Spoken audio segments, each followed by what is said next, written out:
Gereja City Reach Pemulihan Kupang mempersembahkan Soul Care, renungan untuk memelihara jiwa kita di dalam firman Tuhan. Selamat mengikuti. Anugerah Tuhan menyeberangkan engkau bukan untuk seperti orang Stoa, memuaskan hedonistik radikal saudara. Lalu saudara tertinggal dalam paradoks hedonistik. Saudara bosan, saudara coba pengalaman yang lebih tinggi lagi. Tambah bosan, tambah frustrasi. Dan kalau engkau tidak jaga, rohanimu mati, ibadahmu mati, hati nuranimu mati.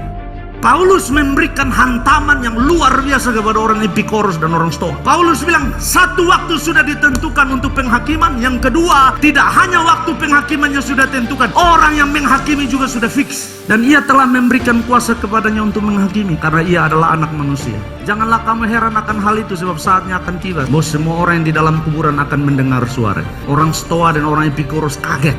Mereka pikir mati habis, bunuh diri dan habis, fatalisme. Tapi Yesus sudah bilang, jangan heran, semua orang akan dibangkitkan dari kuburan, akan mendengar suaranya. Dan mereka yang telah berbuat baik akan keluar dan bangkit untuk hidup yang kekal. Tapi mereka yang telah berbuat jahat akan bangkit untuk dihukum. Penghakiman itu pasti, yang menghakimi juga pasti, namanya Yesus. Hati-hati, jangan sampai kita kelihatan beragama, religius, tapi kita sedang menganut Epikuros dan Stoa. Hidup kita hanya tentang apa yang bisa saya dapat, apa yang bisa saya tambah, apa yang bisa saya nikmati. Dan saudara tidak pernah mikir untuk apa saya hidup. Zoe, the meaning of my life. Lalu kemana saya pergi, arah saya, hidup saya kemana. Yang ketiga, keberadaan saya untuk apa. Apa fungsi saya masih ada di dunia ini. Kenapa Tuhan tidak ambil saya pulang. Kenapa dia izinkan saya ada di sini. Karena dia punya tujuan. Bapak ibu saudara, jangan main-main. Jangan lagi leha-leha. Anugerah Tuhan menyeberangkan engkau bukan untuk seperti orang Stoa, memuaskan hedonistik radikal saudara. Lalu saudara tertinggal dalam paradoks hedonistik. Saudara bosan, saudara lalu frustrasi. Lalu setelah saudara bosan dan frustrasi, saudara coba pengalaman yang lebih tinggi lagi. Tambah bosan, tambah frustrasi. Dan kalau engkau tidak jaga,